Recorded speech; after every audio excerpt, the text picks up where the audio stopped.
highlighting how the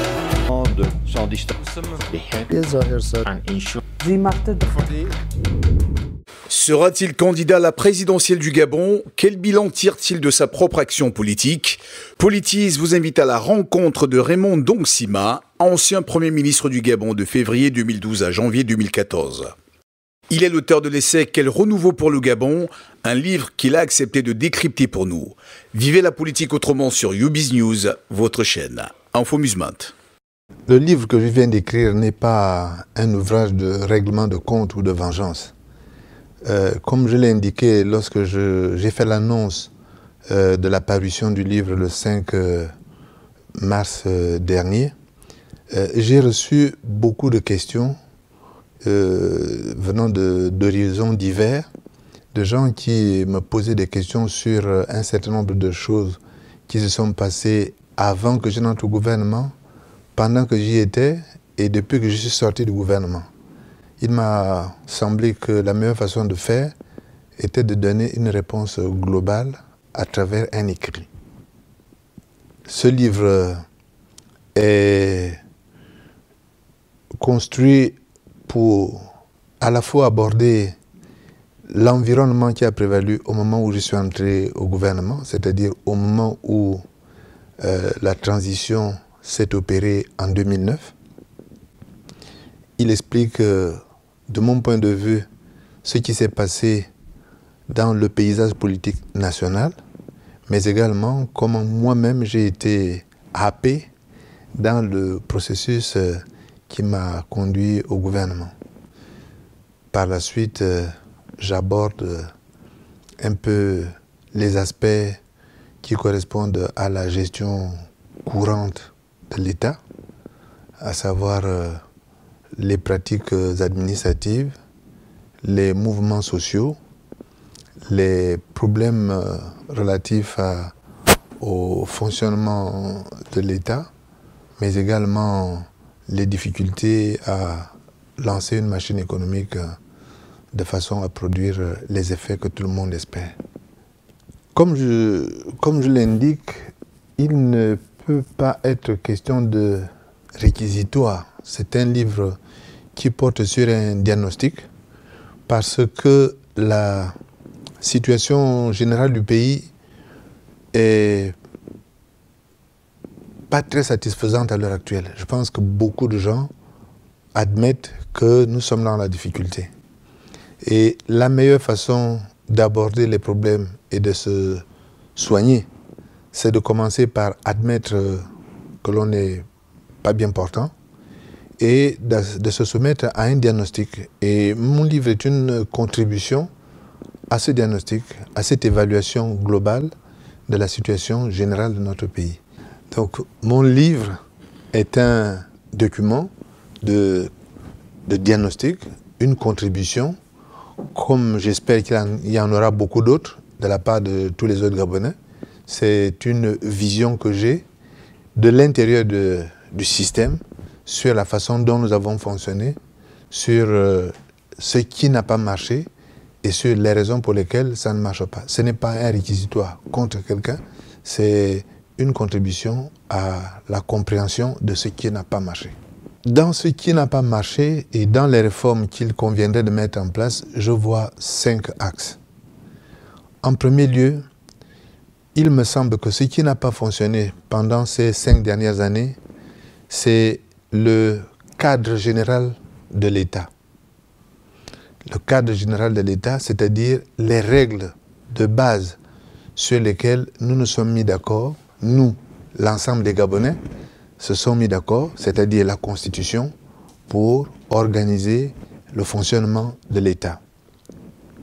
C'est la première grande difficulté que nous rencontrons et c'est la première sur laquelle il faut, je crois, qu'on concentre le maximum d'attention pour trouver la meilleure façon de fonctionner. La deuxième chose, le deuxième axe que j'ai abordé dans ce livre, c'est les problèmes concernant la taille de l'État. Nous sommes des pays qui sont devenus indépendants en 1960. À cette époque, toutes les structures n'étaient pas en place. Depuis lors, nous avons créé à tour de bras des entités, des ministères, des institutions, etc. La question est, jusqu'où irons-nous dans la création de ces institutions et quelle est la taille que nous pouvons, que nous devons donner à ces différentes institutions. Le problème de l'ensemble de ces institutions, c'est qu'elles ont un coût de fonctionnement. Elles sont à l'origine de charges récurrentes. Et il est essentiel qu'à un moment ou à un autre, nous nous asseyions pour dire, voici le coût que l'État, compte tenu des moyens qu'il a, est capable de supporter. En troisième lieu, comme nos pays voisins, nous sommes des jeunes économies et nous sommes en phase de transition. L'une des transitions que nous faisons est une transition sociale. Nous étions dans des villages, nous étions dans l'arrière-pays et on a vu converger vers les centres urbains en l'espace d'un demi-siècle. On a fait le basculement et aujourd'hui, près de 75% de la population gabonaise est dans les centres urbains. La conséquence de ça, c'est que les jeunes sont venus également dans les centres urbains, sont nés dans ces centres urbains, vont à l'école, vont même beaucoup à l'école. Et hier, ils s'arrêtaient en classe de 3e, ils s'arrêtaient en terminale. Aujourd'hui, ils vont à l'université, de plus en plus nombreux. Ils sortent avec des diplômes, qu'ils passent chez nous ici, ou qu'ils passent en Europe, en Amérique. Et le problème, c'est que le marché du travail ne parvient pas à absorber ces jeunes qui arrivent. Donc, il faut que nous créions un modèle économique qui est capable d'absorber les jeunes qui arrivent sur le marché du travail. Si nous ne faisons pas cela, nous allons nous créer des problèmes majeurs dans le futur. C'est le troisième axe. Le quatrième, c'est, je crois qu'il faut que nous redéfinissions clairement les moyens de la solidarité nationale. Dans un pays comme le nôtre, pays pétrolier, pays avec des secteurs à très forte valeur ajoutée et des secteurs à très faible valeur ajoutée, nous sommes un pays des extrêmes. Certains peuvent devenir très riches facilement et d'autres rester dans une misère assez importante. Si nous ne mettons pas en place les mécanismes de solidarité qui permettent de limiter la fracture sociale, nous aurons des problèmes dans le futur. Et enfin, nous sommes dans un environnement sous-régional. Nous utilisons une monnaie avec les autres pays de la sous-région, avec le Cameroun, avec le Congo, la Guinée équatoriale, le Centrafrique, le Tchad. La plupart de ces pays ont les mêmes atouts que nous. Atouts forestiers, atouts miniers, etc. Atouts en termes hydrographiques. Il faut que nous trouvions les complémentarités avec les pays de la sous-région pour que demain, nous ayons un avenir en commun. Et cet avenir en commun implique des investissements en commun, des projets en commun qui permettent de faire que l'ensemble de la sous-région soit beaucoup plus prospère et donc résolve ces problèmes.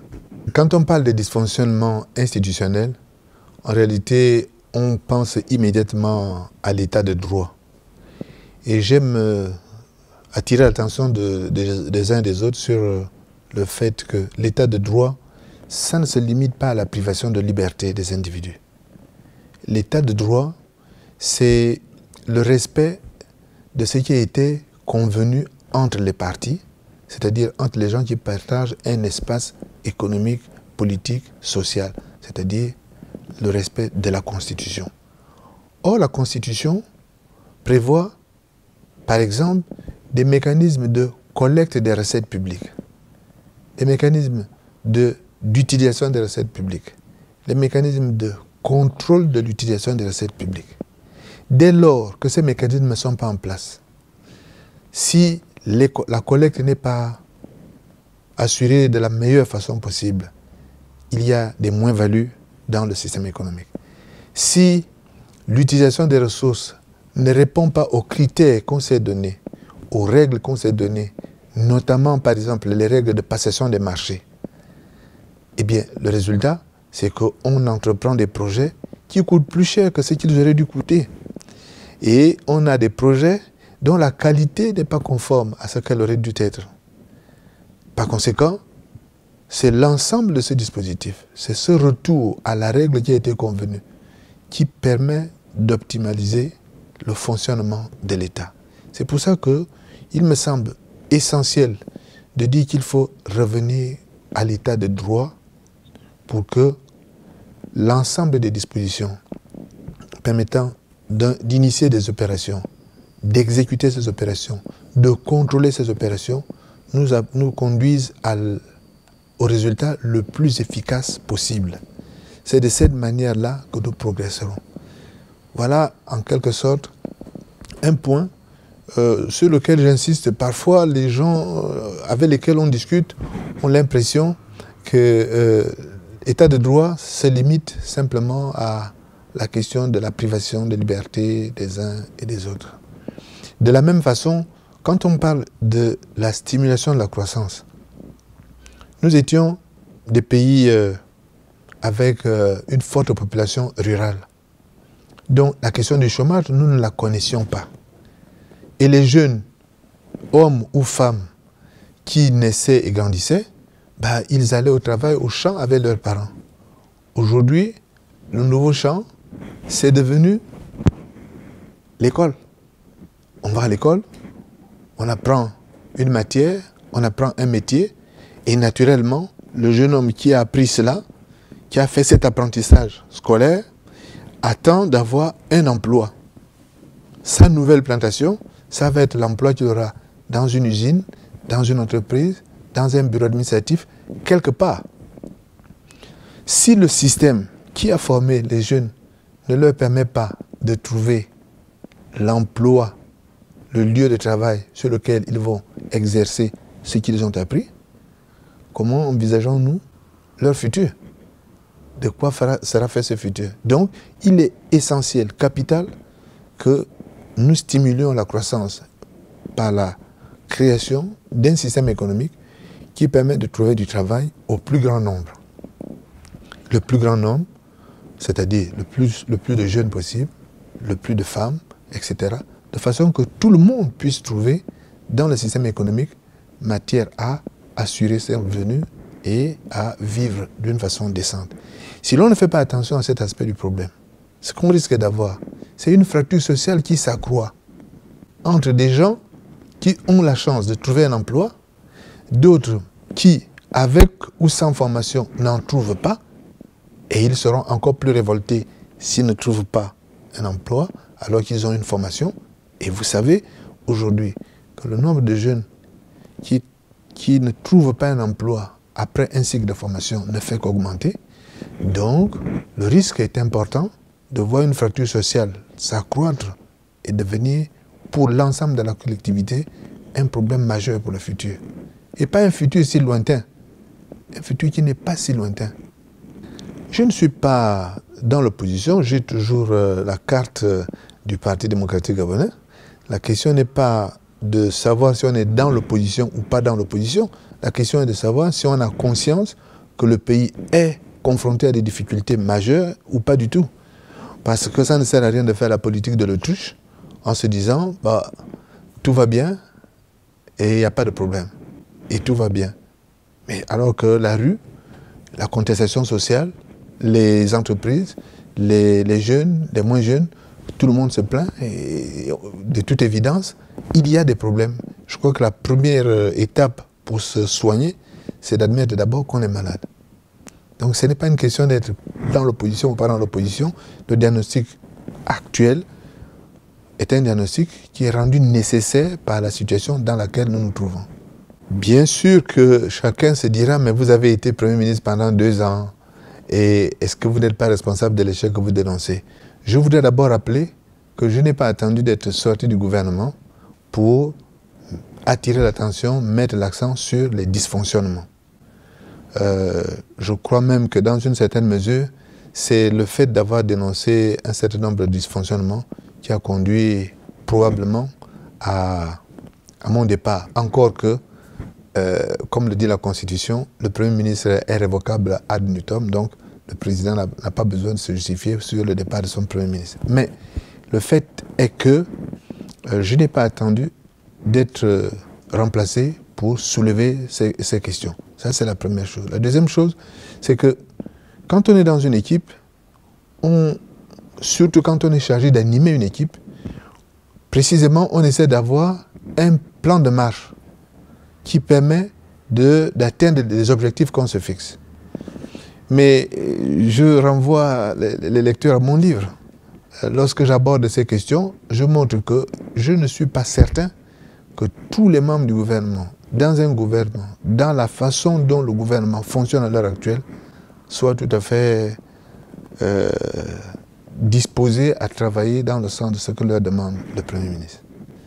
Donc certains des résultats, bien évidemment, n'ont pas été faciles à atteindre parce que probablement chacun avait un agenda qui était différent de ce qu'il a fait. Mais de mon point de vue, tout le temps que je suis resté là, je me suis efforcé d'ordonnancer les choses d'une façon logique. Je peux vous donner un exemple. Les syndicats, quand je les ai rencontrés, ont souhaité à plusieurs reprises avec beaucoup de force que leur salaire soit revu à la hausse. Je me suis toujours défendu de donner une réponse positive à cette requête.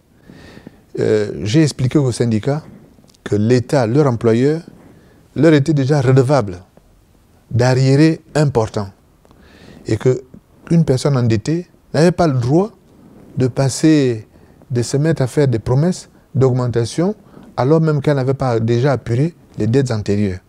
C'est pour ça que j'ai mis toute mon énergie à achever la régularisation des situations administratives, à faire le calcul des arriérés de solde dus aux fonctionnaires pour ces retards et à obtenir du ministère du Budget le paiement des rappels concernant ces retards accumulés.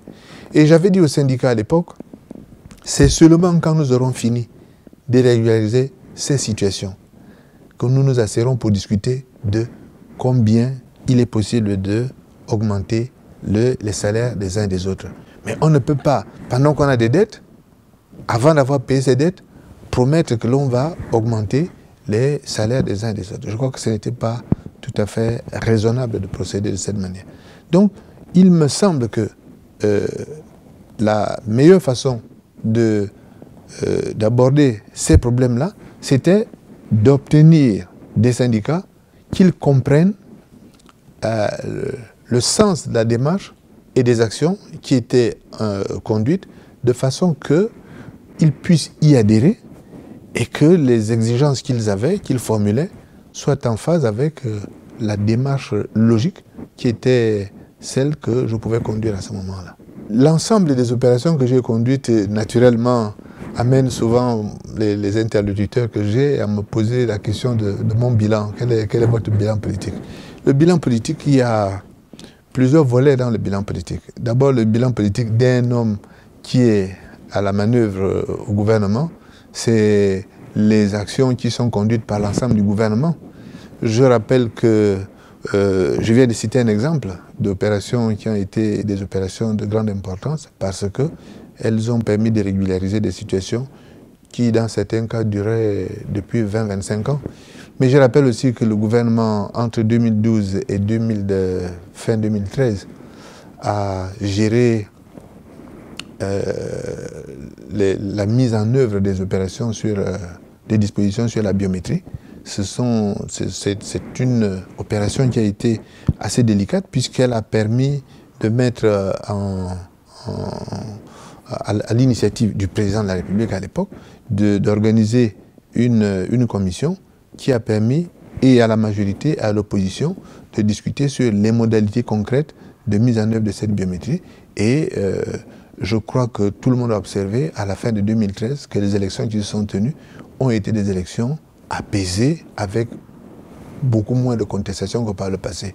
Bien sûr, à titre personnel, je suis allé dans une élection en 2011 qui m'a permis de devenir député sur le siège du canton de mon canton. Et naturellement, à l'intérieur de ce canton, je suis aux côtés de mes électeurs pour un certain nombre d'actions concrètes sur le terrain. J'ai fait construire une maison du parti, aider à réhabiliter tel ou tel bâtiment ici et là. Mais ce sont des opérations qu'il n'est pas forcément nécessaire d'étaler sur la place publique. Je crois que ce sont les électeurs qui les voient et qui se rendent compte dans la circonscription des interventions que l'on fait sur le terrain.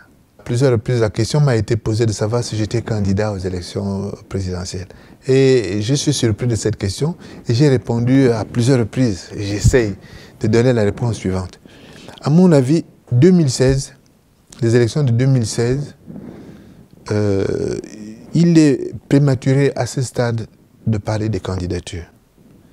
Je crois que ce sur quoi on doit se focaliser, c'est sur la plateforme des mesures qu'il est nécessaire de mettre en œuvre à la fin du mandat actuel du président, lorsqu'on abordera le prochain septennat, de façon à s'orienter vers un pays qui marche mieux, dont l'économie fonctionne mieux, dont l'administration fonctionne mieux, et un pays qui est mieux intégré au sein de la sous-région. C'est ça qui est la question la plus importante. Et le débat, me semble-t-il, devrait porter sur comment faisons-nous pour améliorer les choses pour les 7 prochaines années. Et c'est plus tard, bien plus tard, qu'il faudra se demander qui est le mieux placé pour porter ce projet pour les 7 prochaines années. Mais aujourd'hui, le débat sur qui est candidat et qui n'est pas candidat, je répondrai, candidat pour faire quoi? Je me pose tous les jours la question, comment allons-nous sortir de ce bourbier? Voilà la question que je me pose. Comment allons-nous faire? Nous sommes un pays avec une très forte jeunesse, une jeunesse très importante, qui est de mieux en mieux diplômée et qui a de plus en plus de mal à trouver des emplois. La question est, comment on fait pour trouver des emplois à ces enfants? Moi, à mon temps, quand j'avais leur âge, je n'ai pas eu besoin de chercher. Et je me pose la question, comment vont-ils faire, eux, pour organiser leur futur?